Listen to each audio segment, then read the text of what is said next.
Hi, everyone. My name is Michael Sarago. I'm a fellow at the Natural Law Institute, and I'm making a video. I'm making a video because there are some, after watching my presentation at the Natural Law Institute in Boston on November 11th, I decided that I need to make a larger set of videos clarifying some of the concepts that I brought into the discussion during that talk. I remember there was a Q&A session where my roommate Francis at the conference, who I had a great time with, he said that I was up late at night the night before working on my presentation, and that's absolutely true. I had drank too much coffee on Friday, on the day that I traveled in, and I couldn't get to bed, and some perfectionism overtook me, and I wanted to make things super special for the presentation, but also just to clarify, I actually had created my talk several months prior through some dialogue and discussions with Kurt, with Brandon, with Moritz, and a few other people whose names escape me now. And what I realized is after watching Sean's and Mark's talk on Friday, I got the sense of how the conference was going to be and what kind of a talk I would need to give the next day. So that night, I took all of the ideas that I had structured to deliver my presentation, and I decided I'm going to compress them as much as I possibly can and leave out a lot of extra information that I'll maybe tangentially touch in my talk. So I wanted to talk about that today. There was just no way I could possibly give all of my talk. At the conference, it probably would have lasted about 3 hours if I had done it correctly. So this video is going to be a supplement to any of the videos that NLI produces. Feel free to share this video with any of your friends or family, or you're welcome to put it on YouTube. I don't have any problem with that. I'll eventually get around to putting it up on YouTube, but I wanted to take some time to share with you all the overall purpose of my talk. So I'll switch to a screen share to do that now.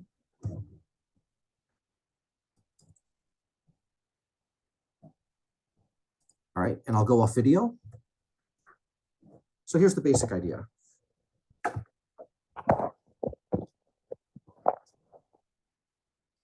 The overall aim of my research is to produce, right up here, I'll be drawing on this diagram, a map of operations. So on my talk, which I'll share with you here. So this was originally my talk. Mathematics, law, and the taxonomy of studies, adapting the academy to natural law. If I were to describe what is the purpose of my overall research, even beyond that talk, it's that I'm looking to create a meta master map of operations for all possible forms of study. So just like Kurt has solved or rather he has closed the scientific method and introduced the formerly known as the social sciences, but which I would rather call the cooperative sciences or the behavioral sciences. I started at a much different place in my attempt to unify the sciences, and I probably would not have gotten there because I focused primarily on mathematics and physics as a child. And there are certain problems with mathematics, problems mostly in the sense that you don't get to fully abstract your way up to law. In fact, it's the opposite. You can abstract your way down to mathematics from law, from natural law, or any natural law adjacent subject. The overall aim of my research is to do this.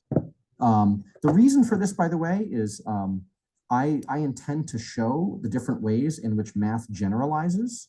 So once I operationalize mathematics, according to the objects being studied, which in my talk you'll see are just buckets, but really those buckets are called sets. Also operationalizing by dimension, which is simply the number of sets we need to keep track of. And in some mathematical contexts, if you're a math student, I'm going to show how that relates to the idea of the logarithm.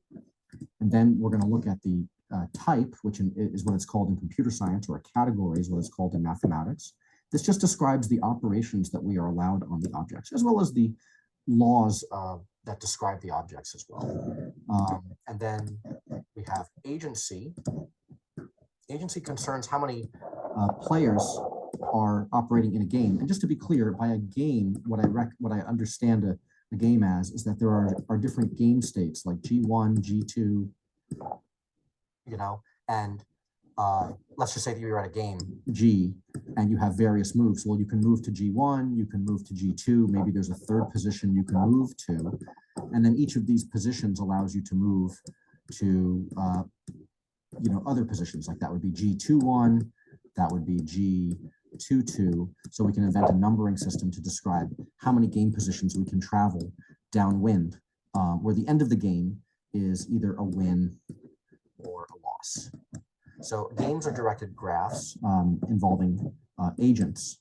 As I said in my talk, a calculation is a 0-player game and a computation is a 1-player game. And then we have axioms, put them in blue. These are the assumptions that we're allowed to make.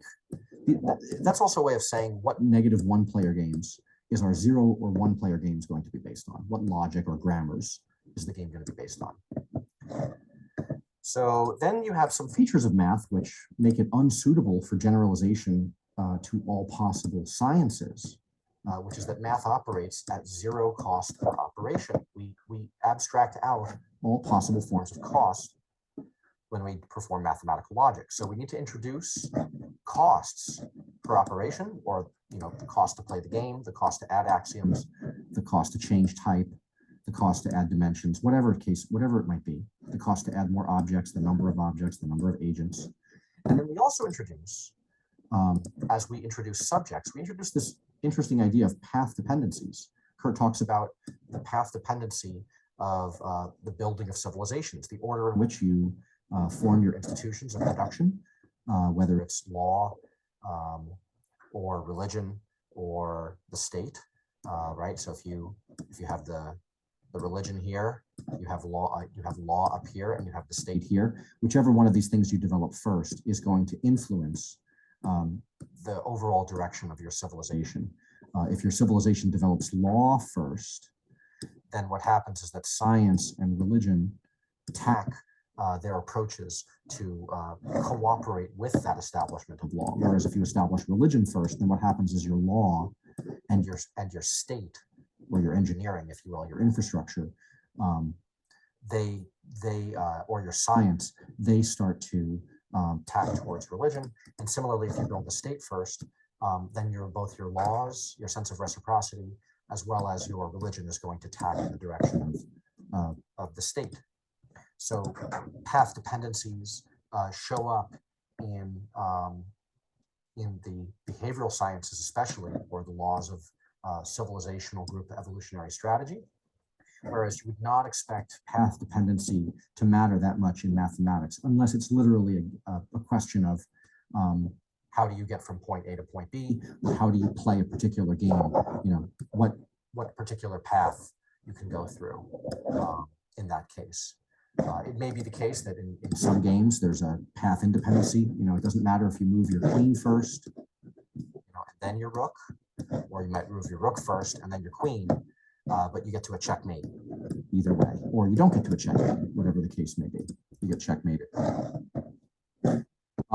So what results from all of this is a directed graph, or a flow chart. That's all a directed graph is. It looks like this green mess up here, of all possible subjects, where the subjects are, again, described in terms of each of these 7 objects here, or seven criteria. And a subject, of course, we could say is a set of objects, a set of operations, a set of agents, a set of costs, and a set of dependencies related to path dependencies, out of which stable relations can form. So that's the goal here. That's the goal of all of my work. So whenever you're listening to any video that I make, this is the goal. Now, here, I have put on another piece of paper. I want you to start down here. Yeah,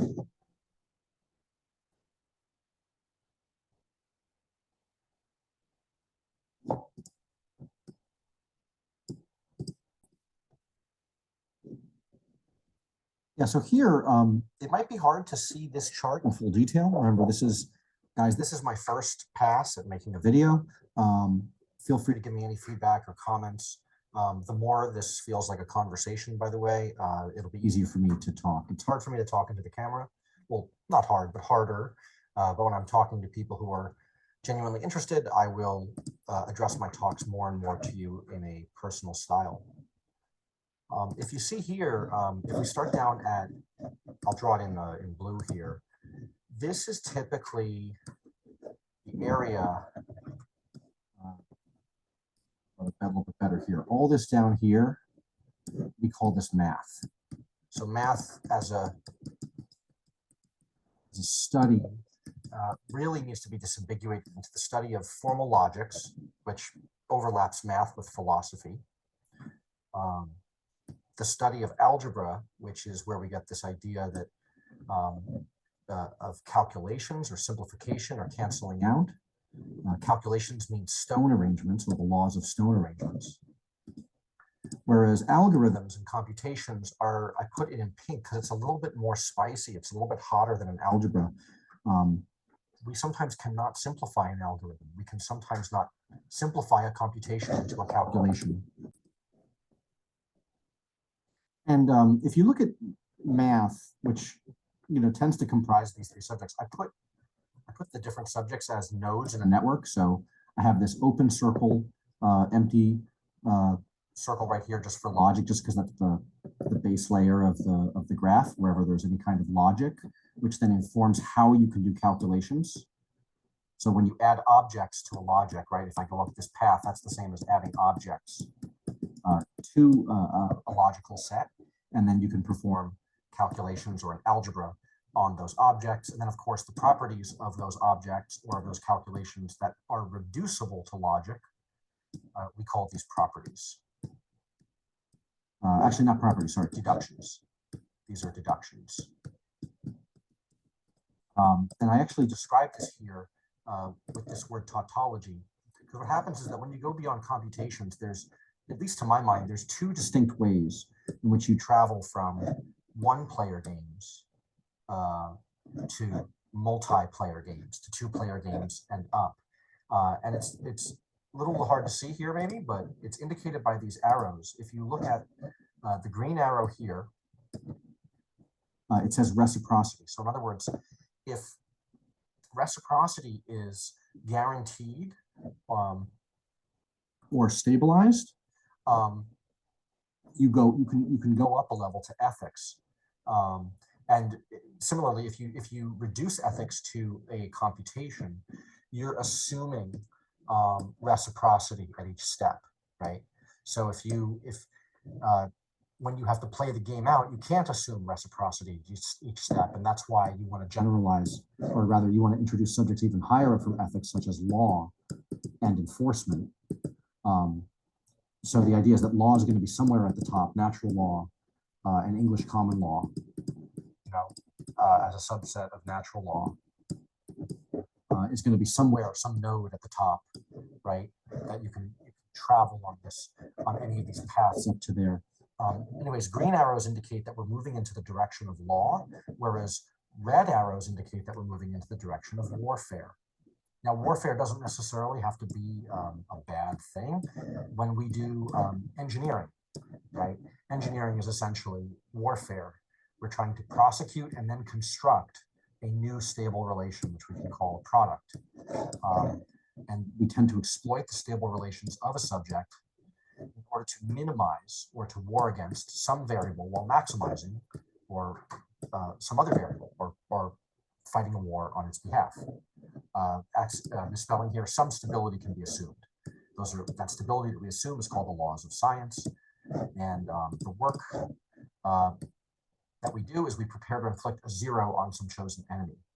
So when we're inventing a machine, like a car, we're trying to minimize air friction, we're trying to minimize inefficiency of the engine, we're trying to minimize overheating, and at the same time, we're trying to maximize the distance traveled maximize the fuel efficiency of the engine and so forth.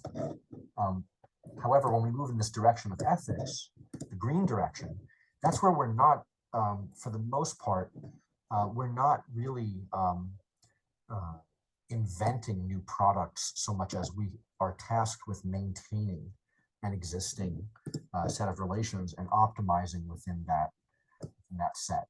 And again, you might say that there's some ambiguity here. To what degree does the engineering of law end and the enforcement of law begin? Well, you could argue that this is all part of one giant grab bag here, but people who are tasked with ethics, who are tasked with ethical enforcement, we are specifically asking them not to invent or to engineer new forms of enforcement or new forms of law for that matter.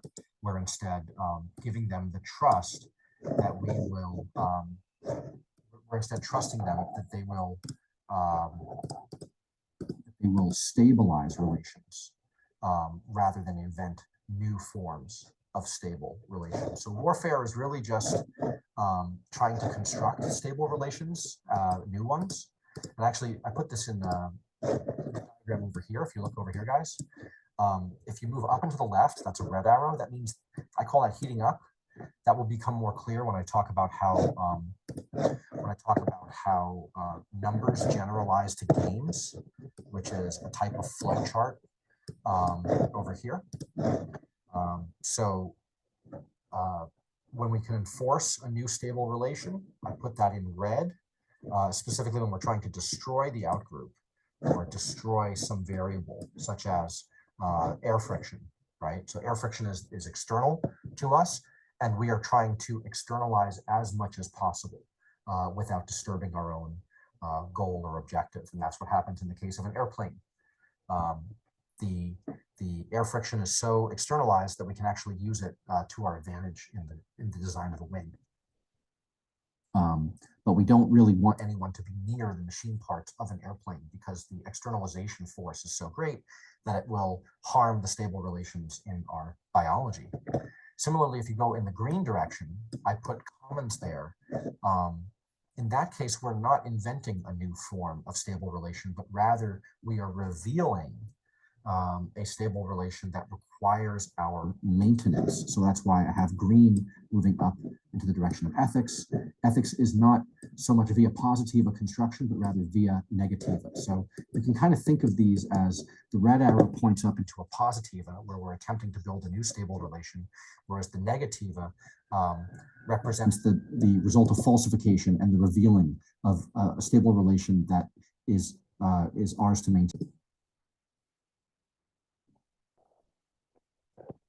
And just as you can travel up on this graph, you can also travel down. I have the down as the blue arrows, two different colors. They're the inverses of the red hot arrow, like right here is the inverse of the hot arrow. And here's the inverse of the green arrow. You can see there's two directions of simplification. One is tautology or logical equivalence. The other is simplifying via assumption of reciprocity. So in the case of the light blue arrow, we are now presuming that a commons of some kind, a stable relation of some kind, is going to hold no matter what. We are removing a cost of maintaining a particular commons. That's what this one, this blue arrow indicates. Whereas in the case of the darker blue arrow, we're cooling down via a tautology or a logical equivalence. So what we're doing is we're removing a pathology, right? Up here, when we are trying to find new stable relations, there's inevitably going to be a pathology or a path dependence to operations, right? You have to put your socks on your feet first and then put your shoes on your socks. You can't put the socks in your shoes and then expect to fit your feet into both of them. So there's a path dependence in sort of the red arrow, whereas to reverse that, we just assume that the ingredients will suffice. So we can reduce things to their ingredients, which is the essence of a calculation. And so, yeah, so going down means there's no enforcement necessary to guarantee some higher stable relation. Whereas if you go up in stable relations, you have to require more context or dimensions or payments of cost to maintain that stable relation. We can kind of see over here that if you look at this like wavy black line here, this wavy black line sort of denotes the what I call the underworld.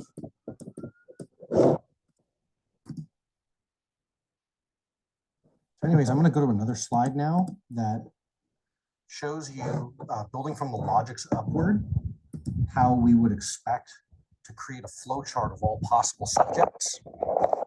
If you look down at the bottom, we have these logics down here. These logics are, well, I labeled them. There's a unary logic, which is simply reduction to a simpler state. Then there's a binary logic, which reduces into the states of true and false. Then there's a ternary logic, which reduces into typically the states that we administer on the triangle, where we have essentially some kind of collapse over here into entropy or failure. We have survival over here, which I could call 1. And then we have another kind of survival. So this is the survival of something in the form of a state. And this is survival in something that we would call a law or an equilibrium. So in the ternary logic, we are always finding new states or new equilibria. And in certain cases, by the way, a state can be created through some kind of equilibria. So, but the idea is that if you are moving away from collapse, you either try to solidify as some form of mass, or you try to develop permanence through some form of equilibrium of energy. So when we talk about evolutionary computation, Kurt has typically drawn the axis of work in this direction here. This is the direction he has typically called as the work direction, whereas this would be typically referred to as the, I believe over here would be the positive direction, and here would be the negative direction, right? So work, which is moving in this upward direction towards equilibrium, work is capable, greater scale of work is capable in that direction because there's an equilibrium of available energy that has been harnessed, whereas mass itself does represent a collapse of some form. That collapse is not completely useless because we can make use of masses if we have also available energy with which to do work on those masses. Okay. So if you look down at the logics, now you have one of 3 possible logics, and then out of those logics, we have the subjects that get arranged. So with math, over here, math emerges out of binary true-false logic and unary logic, or simplification. Computer science, on the other hand, I should have drawn, by the way, some arrows to there and to there. Computer science also has unary and binary logics, but it uses the ternary logic as well. So I'm going to delete those because they don't look very nice, but just understand that for the sake of simplification, I don't want to overdo, I don't want to overdo these pictures here, but you could imagine, yes, binary logics can build up to into computer science. And then from there, what you see is that that's kind of like the level 0, if you will. So this is the ancient form. Math is the ancient form of what we call level 0. Whereas a more modern form, math, of course, being based on calculation, which just means that it relies upon unary and binary logics, and computer science, which relies upon computation, which therefore introduces a ternary logic. I tried to put the ternary logics here in dark green. So you can now imagine how, once you've created a subject like math, how can you expand the scale of what math can talk about? Well, one direction up here is astronomy, which is, if you keep going in that direction, you'll see that you eventually just get to harmonic motion, which is the study of essentially all things periodic, everything that's periodic or time-like. And of course, we use the positions of the planets and the stars to indicate our time. So any kind of spatial objects that are time-like and repetitive, that's in this sort of direction of astronomy, harmonic motion. But you can see there's other ways to generalize up from, I call this physics zero. The original form of physics was astronomy, right? So that's physics, first version of physics, the original physics, physics zero. You can also from there develop some ideas about optics, which is just the geometry of straight lines. Geometry is again, kind of between this math and physics state. So again, we're gonna have to put intermediary subjects here with very precise delineation of what forms of math are there and how do you go from number theory to algebra to geometry and so forth, up from the logics. And sequential logic, which is a unary logic, right? There's a the idea of a sequence, creating a sequence is a unary logic. It's just the idea of adding one to a given set size. And then we have physics. Physics one might be like the laws of Isaac Newton, and he was able to show with these green arrows here, new ways of understanding the motion of planets or harmonic motion through gravity, as well as understanding optics through his corpuscle theory of light. And then you could also construct from Newton's physics, which is in the red. Engineering is red. Everything that's warlike is red, and everything that's a windfall, the product of a windfall, is green, essentially. And the green things add new predictive security and increase the probability of predictiveness, whereas the red things indicate things that we can construct from it. Anyways, so if you look over here, we have cognitive science. We have neuroscience here. Maybe there are certain subjects between neuroscience and cognitive science. I don't know what those subjects are, but they're going to have to do with physics and, and maybe, it's going to be a very long chain of like physics to chemistry to biology to microbiology, et cetera, to a specific kind of microbiology, and so forth. So I do not think that this is any kind of like a final draft here. I'm just showing the process by which this very large, what I call the periodic table of elements in my talk, is really not a periodic table. It is instead a directed graph that is going to basically travel upwards. And on the left-hand side, we're going to have war, which is all of the subjects that we don't care about the externalities. Then we're going to have law in the middle, which is all of the subjects in which we do care about the externalities. And then over here, we're going to have the fictions, where we externalize advantages in the other two for the sake of pedagogy. So this would be sort of like the religious aspect of the triangle. This would be the market or the state, the market or the equilibrium node of the triangle. And then anything that we can construct and maintain is something in which we can hold state. So you use war to advance the strength and size of the given state or the infrastructure, in which we base everything. Whereas the particular markets and equilibria that we want to, sorry about that, equilibria, notice the word liberal is in equilibrium, right? So I didn't draw that very well. Sorry, guys. And then fictions, right? I didn't mean to include cognitive science in the fictions, but like, for instance, psychology might be like right here, and there's a jump from, cognitive science, and you can maybe introduce these purple arrows that produce fictions, so from any of these nodes, you can draw arrows that are merely associations.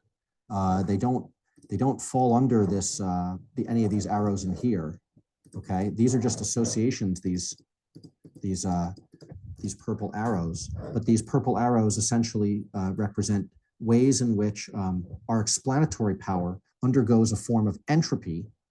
And this is essentially the collection of explanatory entropy. So I'm going to put that over here, explanatory entropy,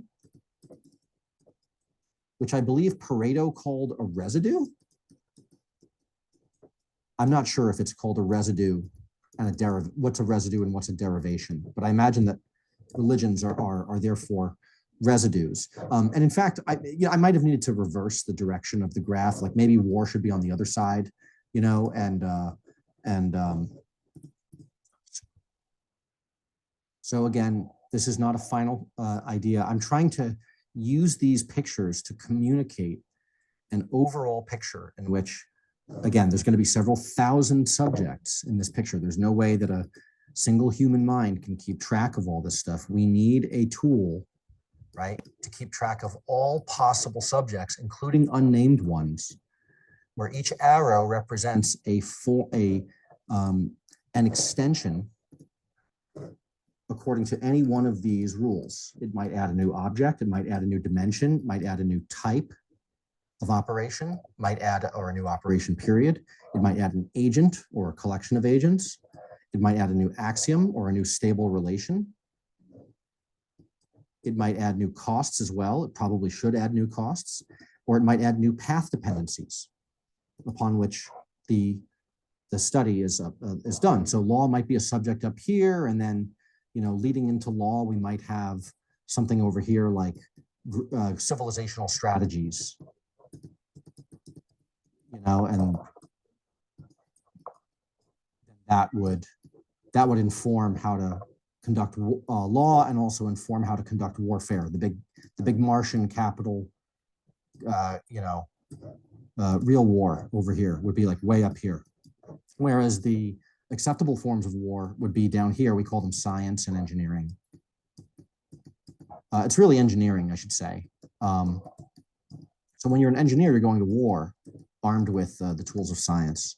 Whereas if you're a pure scientist, you're attempting to actually discover stable relations that we don't know of yet, that can then be capitalized on in engineering. So I should really put science, as a subject, kind of like all in here, whereas engineering is closer to the left-hand side here on this graph. And then we have the fictions, an alternative or the negative form of engineering. Engineering of our memories and perceptions would be done on the right, the religious side. So I hope that clears things up when I talk about,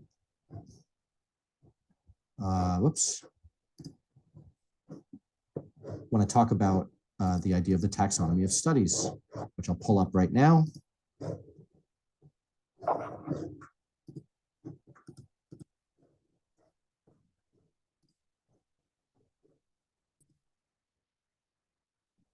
I have that here. This was my talk that I gave at the Natural Law Institute.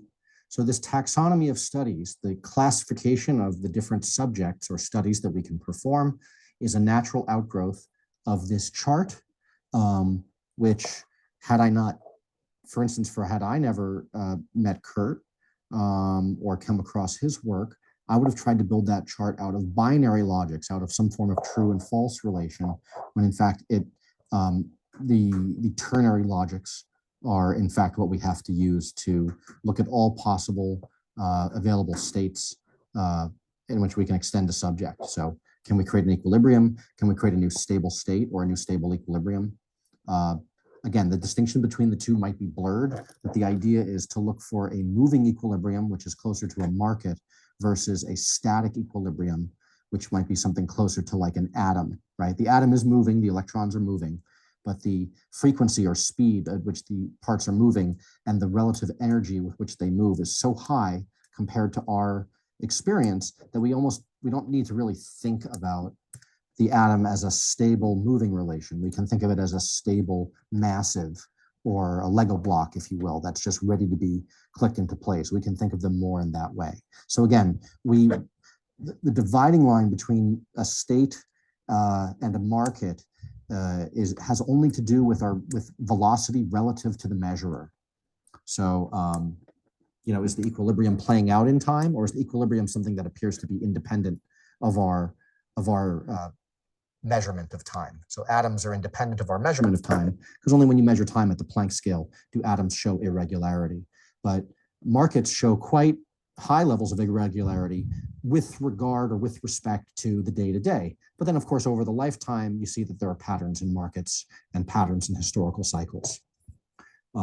Okay, so that's the introductory video. My name is Michael Sarago. I have, obviously, if you came to the NLI conference, you saw this talk. But I'm going to be giving another video that I'll be following up here with what I was trying to say in this slideshow. And we're going to go through all of the different ways in which numbers can generalize into games, into geometry, into computer science programs, into flowcharts, and the different ways in which math generalizes allows us to then fully operationalize and complete mathematics. And then once we do that, we can now look at how mathematics is extended into other subjects, whether it's by the number of agents or the predictive accuracy or the various costs to acquire information, where we have mathematics at the zero bottom or the node, and whereas I didn't include this in my talk, but logic would have been a -1 dimensional cost to hold state, whereas math has no cost to hold state. And then we have something like physics, where we add costs from the mathematical world. You can see moving from this slide to this slide, right? You see how the numbers change from 0 to small, or from 0 to energy, or from the minimum to low, or from possibly a negative cost of adding axioms to a low cost of adding axioms, and so forth. The number of agents stays the same, but the predictive inaccuracy goes from no inaccuracy in the case of mathematics to a low inaccuracy of physics. We could also look at astronomy, right?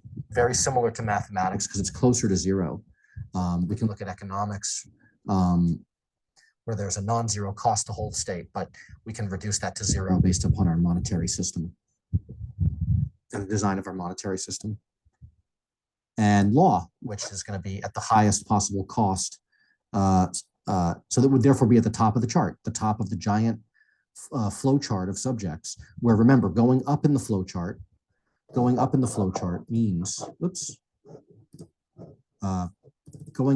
the flow chart, remember, means enforcement, some kind of enforcement of state, whether it's to establish reciprocity, in which case we use a via negativa, we create negative law, or when we are looking to engineer something, in which case we look to exploit a positive design, a new biological life form, if you will, that accomplishes some form of goal or persists or lives, if you will, within the set of laws. And then, of course, we have down being cooling down via tautology, or cooling down simply by assuming the assumption of reciprocity. So thanks for listening, guys. And that's it for this recording. Give me your feedback if you have any for me. And feel free to share it. Thanks.